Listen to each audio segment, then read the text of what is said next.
The structure rising above Alexander Winter's cabin made no sense to anyone who saw it. While other settlers built roofs to cover their homes, the Danish immigrant was building a roof to cover his roof, a massive A-frame shell that rose 30 feet at its peak and sloped all the way down to the ground on both sides, creating a wooden tent large enough to swallow his modest cabin hole. "Man's building a barn around a house," laughed Franklin Morse, the settlement's sawmill operator who sold lumber to every homesteader in the valley. "I've seen strange construction before, but this beats all. He's using 3 times the timber of a normal cabin just for that ridiculous shell. Money thrown straight into the wind." Catherine Pruitt, who ran the settlement's postal office and knew everyone's business, watched Winter haul another load of stripped logs up the mountain trail. "Perhaps it's a Danish tradition," she offered, though her tone suggested she found the explanation insufficient. "Some kind of old country superstition. The man barely speaks English. Who knows what ideas he brought from Europe?" The mockery intensified as the structure grew. Winter worked alone, refusing all offers of help, raising massive beams with an elaborate system of ropes and pulleys that seemed designed for a man who trusted no one but himself.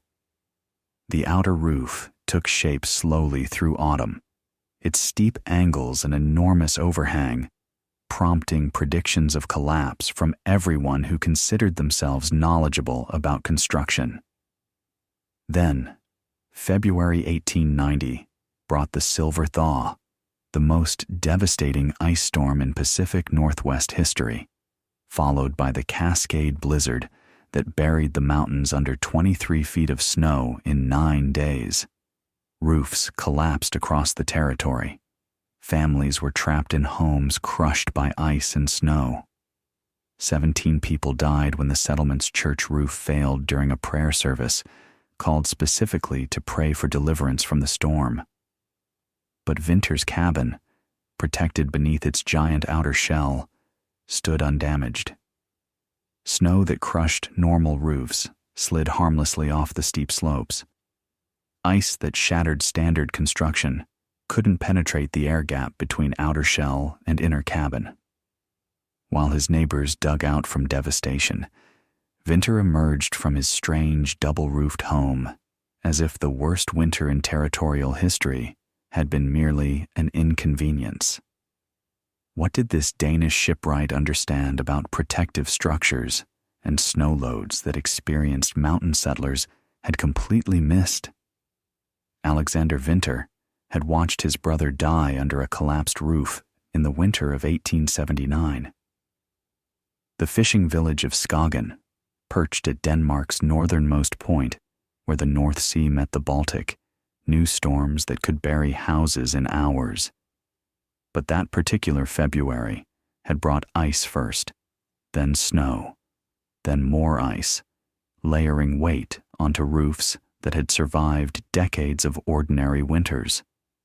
The roof of his brother's home had held for 3 days.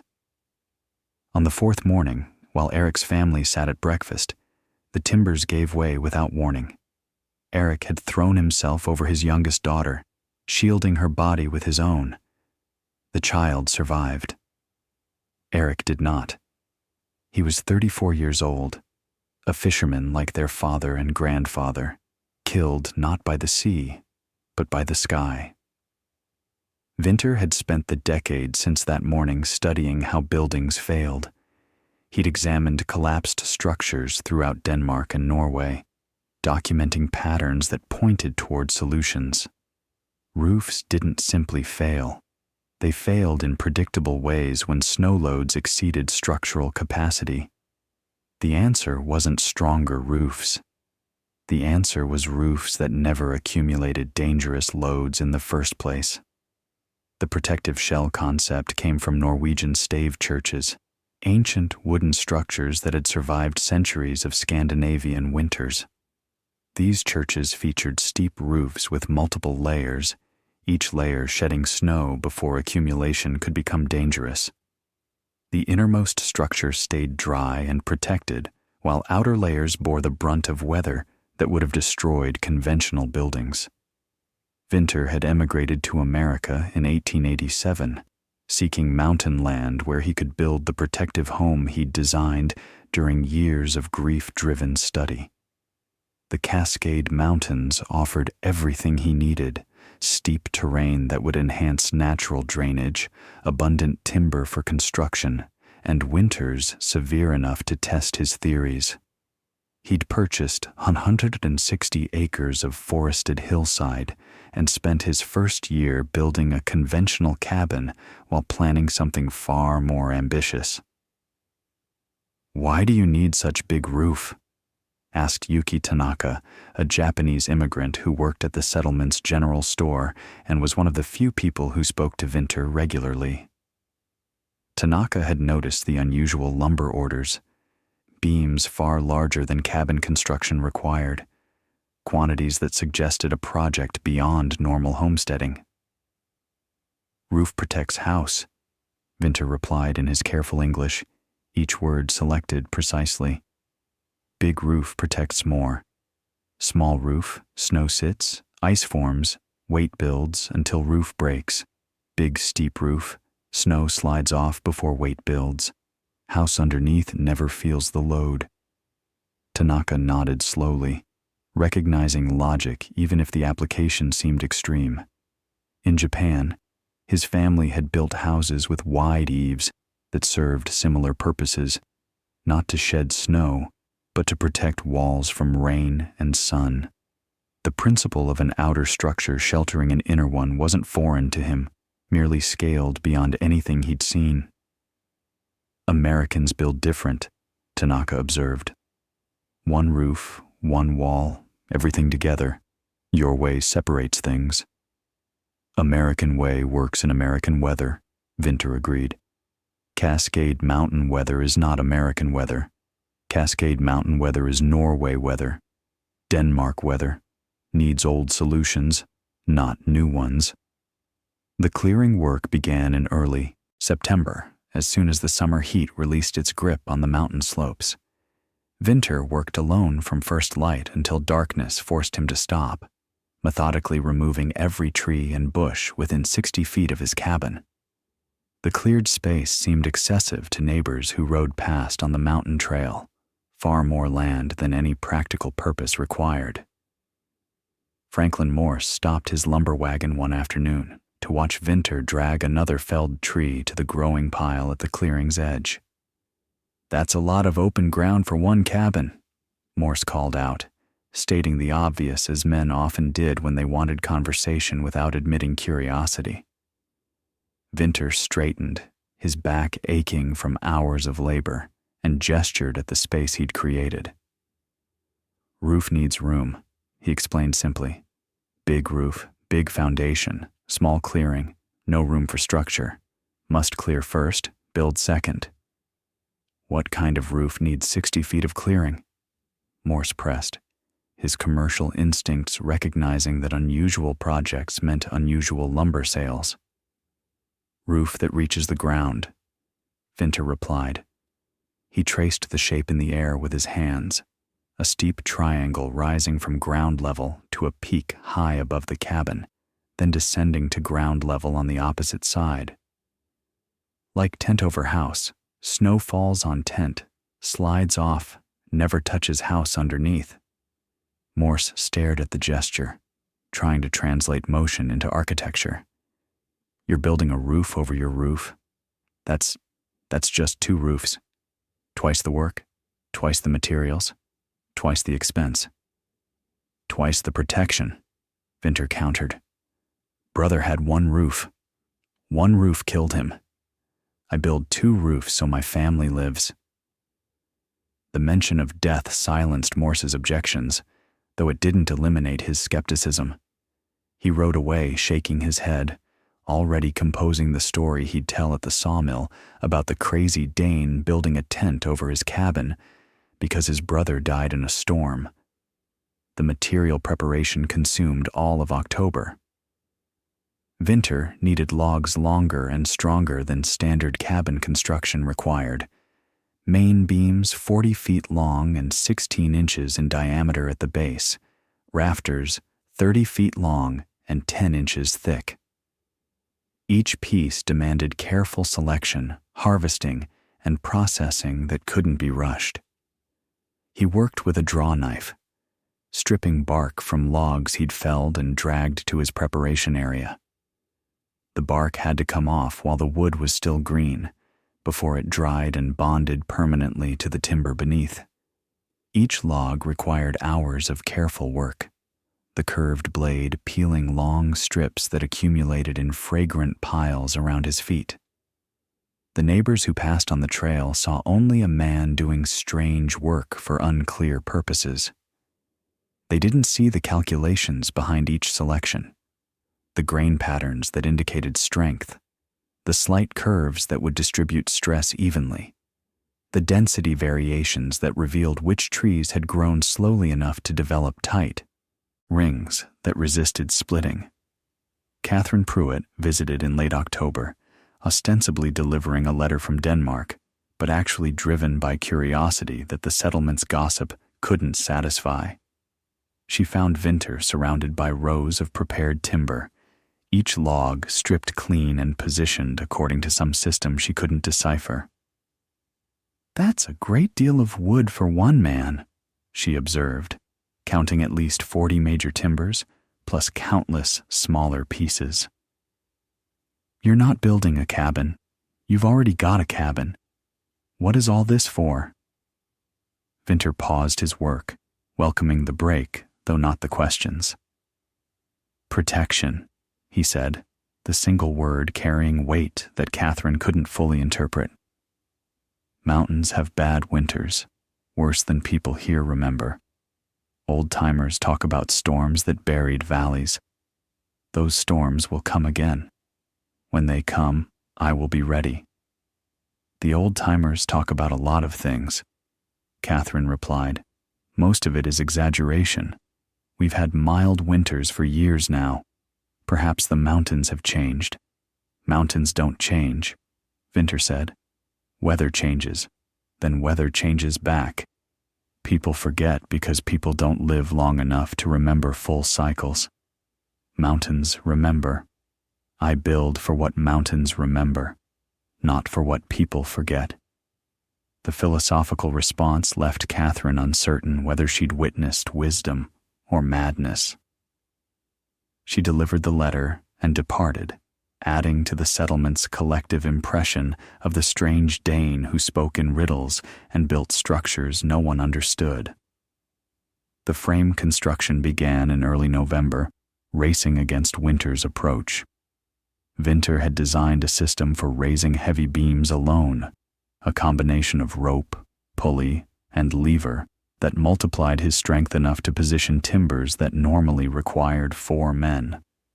The main A-frame consisted of 2 massive beams meeting at a peak 30 feet above the cabin's center, their bases anchored in stone-filled holes 10 feet from the cabin's walls.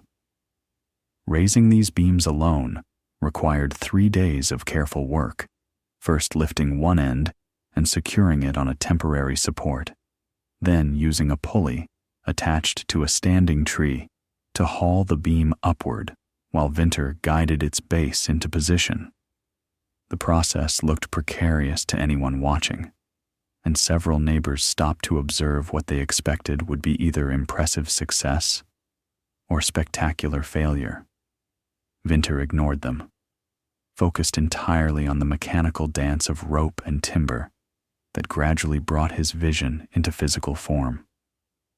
Thomas Brightwell, a farmer whose land bordered Winter's property, watched the first main beam rise into position and found himself reluctantly impressed. "I'll give him this," Brightwell told his wife that evening. "The man knows how to move heavy things. I couldn't have raised that beam with 3 helpers, and he did it alone. Still think the whole project is foolish, but the engineering is sound." The second main beam went up faster, Winter having refined his technique during the first raising. By mid-November, the basic A-frame skeleton stood over his cabin. Two giant triangles connected by a ridge beam that ran the structure's full length. Cross-bracing added rigidity that would resist wind loads, while the steep 60-degree slope ensured that nothing, rain, snow, ice, or debris, could accumulate on the surface. The skeleton alone changed how neighbors viewed the project. What had seemed like madness began revealing internal logic as the structure took shape. The massive scale that had prompted mockery now prompted questions, as settlers accustomed to conventional construction tried to understand what Vinter saw that they had missed. "It's like a church roof," observed Reverend Isaiah Morton, who had studied architecture before taking his calling and recognized the similarity to Gothic structural principles. The steep angle transfers vertical loads into lateral thrust, which the ground anchors absorb.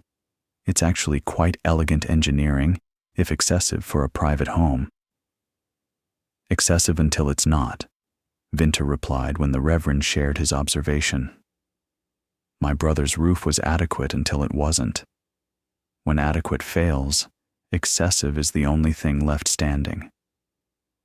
The roof sheathing went on through December, Vinter working in cold that would have stopped most men. Each plank had to be carried up the steep slope, positioned precisely, and nailed into place while maintaining balance on a surface designed specifically to shed anything that touched it. The work was dangerous, exhausting, and absolutely necessary to complete before heavy snow arrived. By Christmas, the outer shell was half complete, its finished sections already demonstrating the snow-shedding properties Vinter had designed. Light snowfalls that accumulated on exposed rafters slid immediately off the sheathed portions, validating the steep angle he'd calculated from his studies of Norwegian stave churches. The settlement had grown quieter in its mockery as the structure neared completion. The obvious craftsmanship demanded respect even from those who questioned the project's necessity. Franklin Morse, who had initially laughed loudest, now spoke of Vinter's work with something approaching admiration. "Man's built a wooden cathedral over his cabin," Morse told customers at the sawmill. "Used more lumber than the 3 largest homes in the settlement combined. Probably spent his entire savings on timber and nails. But I'll say this. When that structure's finished, nothing short of dynamite will bring it down." January brought the final push, Vinter working through bitter cold to nail the last planks in place before the storms that his experience told him were coming. He finished on January 28, 1890, driving the final nail as sunset painted the mountains in shades of orange and purple. The structure stood complete, a massive wooden shell covering his cabin like a mother bird covering, her eggs, its steep slopes reaching from peak to ground in unbroken lines that offered no purchase for snow or ice. He had time to stack firewood in the protected space between outer shell and inner cabin, filling the gap with enough fuel for 3 winters. He had time to reinforce his food stores and check his water supply. He had time to write a letter to his parents in Denmark, describing the home he'd built and the protection it would provide. He did not have time to mail that letter before the sky began falling. The silver thaw began on February 4, 1890, with freezing rain that coated everything in ice. The precipitation wasn't snow. It was worse. Liquid water fell from clouds and froze instantly on contact with surfaces cooled below freezing by the previous week's cold snap. Trees became ice sculptures. Roofs became ice sheets. Every surface accumulated weight that no amount of structural strength could support indefinitely. The first roof collapsed on February 5th. The Harper family's barn, which had sheltered livestock worth more than the structure itself. The ice loading exceeded what the flat roof could bear, and the building folded inward, killing 3 horses and a milk cow. The Harpers themselves were uninjured, only because they'd retreated to their cabin when the barn started groaning. By February 6th, 6 more structures had failed across the settlement. The ice continued falling, adding weight faster than the brief warming periods could remove it. Standard roofs with standard slopes simply couldn't shed the accumulation, and no amount of human effort could clear ice that reformed as quickly as it was removed. Then the snow began. The Cascade blizzard arrived on February 8th, depositing snow on top of ice in a combination specifically designed to destroy buildings. The ice layer prevented snow from bonding to roof surfaces, creating a slick base that should have allowed sliding. But the same ice that prevented bonding also prevented drainage. Meltwater from the snow's bottom layer had nowhere to go, refreezing into additional ice that anchored the snow above it. The settlement's church collapsed on February 11th during a prayer service called specifically to ask for divine intervention in the crisis. 17 people died, including Reverend Morton, when the roof that had stood for 12 years gave way under loads it had never been designed to bear. The tragedy devastated the community and eliminated any remaining belief that faith alone could protect against the fury of mountain winters. Franklin Morse's sawmill collapsed on February 13th. Catherine Pruitt's postal office on February 14th. Thomas Brightwell's farmhouse on February 15th, though his family escaped with seconds to spare when Brightwell's father, a 70-year-old Norwegian immigrant who recognized the sounds of imminent failure, ordered everyone outside moments before the roof came down. By February 17th, 23 feet of snow had accumulated across the valley, broken only by the wreckage of structures that had failed under its weight. Of 47 buildings in the settlement, 31 had collapsed completely, and another 9 had suffered damage severe enough to render them uninhabitable. Families crowded into the handful of structures still standing, rationing food and fuel while waiting for the storm that showed no signs of ending. Alexander Vinter's cabin stood untouched beneath its giant protective shell. The outer roof performed exactly as designed, its 60-degree slope shedding snow before accumulation could build. Ice that had destroyed other roofs found no purchase on surfaces too steep to hold it. The snow that did land slid immediately toward the ground, building drifts around the structure's base that actually provided additional insulation without adding structural load. Inside the protective shell, Vinter lived normally. His cabin roof bore no ice because ice had never reached it. His walls felt no wind because wind couldn't penetrate the double barrier. His firewood stayed dry because rain and snow fell on the outer shell, not on the storage space between structures. He emerged each morning to check conditions, then retreated to warmth that seemed impossible, given the devastation surrounding him. The first refugees arrived on February 12th. The Harper family, homeless since their barn collapse had been followed by their cabin's failure 2 days later. They'd struggled through chest-deep snow for 4 hours, following the trail toward Vinter's property based on desperate logic. If any structure could survive this storm, it would be the one built specifically to survive storms. What they found amazed them. Vinter's outer shell rose from the snow like a wooden mountain, its slopes clear while every other surface in sight lay buried. Smoke rose from the cabin chimney within, suggesting warmth and life that the Harpers had begun to doubt existed anywhere in the valley. Vinter welcomed them without questions, providing hot food and warm blankets, while the Harpers struggled to process the contrast between the disaster outside and the comfort within. Mrs. Harper wept when she saw the cabin's interior, ordinary and intact, as if the storm that had destroyed everything she owned simply didn't exist. "How?" Mr. Harper finally managed, the the single word carrying a week's worth of incomprehension. Vinter gestured at the walls surrounding them, then upward toward the outer shell visible through the cabin's windows. "Roof protects house," he said simply. "Big roof protects more." More refugees arrived over the following days. Families who had lost homes to collapse or fled structures that groaned with imminent failure. Vinter's protected space accommodated them all, the gap between outer shell and inner cabin providing room for sleeping, while the cabin itself served as communal living space. By February 20th, 23 people sheltered beneath Vinter's giant roof, surviving on his stored provisions while the storm continued burying the world outside. The intimacy of shared survival broke down barriers that months of normal interaction had maintained. Franklin Morse, who had laughed loudest at Vinter's project, apologized with tears in his eyes as he described watching his sawmill collapse. Catherine Pruitt, who had dismissed the construction as old country superstition, listened intently as Vinter explained the engineering principles she'd never understood.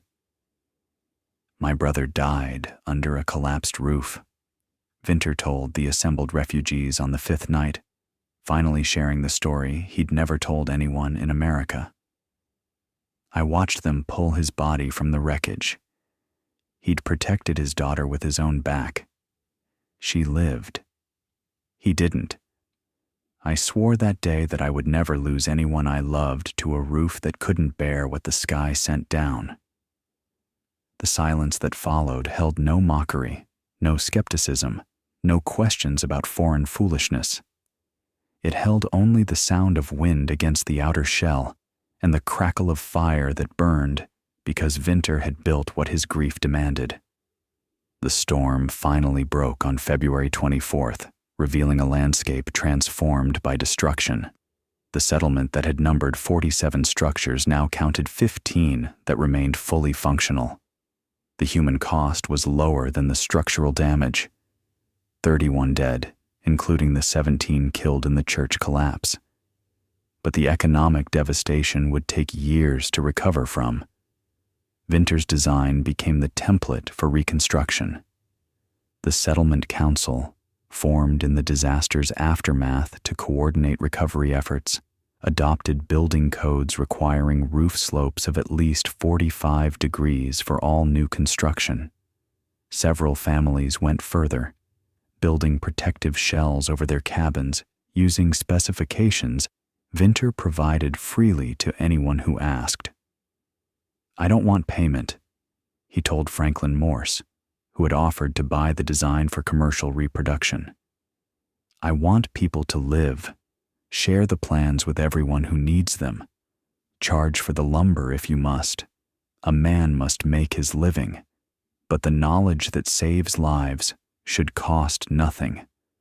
The philosophy reflected values that had driven the original construction. Grief transformed into purpose, loss transformed into protection. Vinter had built his giant roof not for profit or pride, but because his brother's death demanded response, and the only response that mattered was ensuring no one else died the same way. By autumn 1890, 12 structures in the rebuilt settlement featured protective shells inspired by Vinter's design. The following winter brought heavy snow that tested the new construction and found it adequate. Roofs that would have collapsed under the previous year's loads shed snow effortlessly, their steep slopes and double-layer protection eliminating the accumulation that had destroyed so much. Regional building surveys conducted by Washington territorial authorities in 1891 documented Vinter's influence across the Cascade Mountain communities. Of 234 structures built or rebuilt since the Silver Thaw, 67 incorporated protective shell elements, and another 89 featured roof slopes exceeding the traditional 30-degree standard. Cold-related structural failures in the surveyed area dropped by 84% compared to pre-disaster rates. The technique continued evolving as other builders adapted Vinter's principles to local conditions and available materials. Some built full protective shells like the original design. Others built partial shells covering only the most vulnerable roof sections. All recognized the fundamental insight that had driven Vinter's construction. A roof that sheds load completely beats a roof that simply withstands load. Modern snow engineering research conducted by the University of Washington in 2003 confirmed Vinter's empirical results through computer modeling. Simulations demonstrated that roof slopes exceeding 55 degrees shed 94% of snow accumulation before structural loading became significant, while slopes under 35 degrees retained up to 78% of accumulation, regardless of surface material. The 60-degree slope Vinter had selected represented optimal shedding efficiency, validated a century later by technology he never could have imagined. Vinter's original protective shell stood until 1947, when his grandson finally dismantled it, not because it had failed, but because modern heating and construction techniques had rendered it unnecessary. The inner cabin, protected for 57 years from weather that had destroyed buildings around it, showed virtually no deterioration when the outer shell was removed. The timbers remained sound, the chinking intact, the structure as solid as the day Vinter had completed it. The giant roof over a cabin had seemed like madness to everyone who watched it rise. But madness and wisdom often look identical until circumstances reveal which is which. Vinter's protective shell hadn't just challenged mountain building assumptions. It had proven that dismissing cautious engineering as excessive foolishness often revealed not their ignorance, but ours.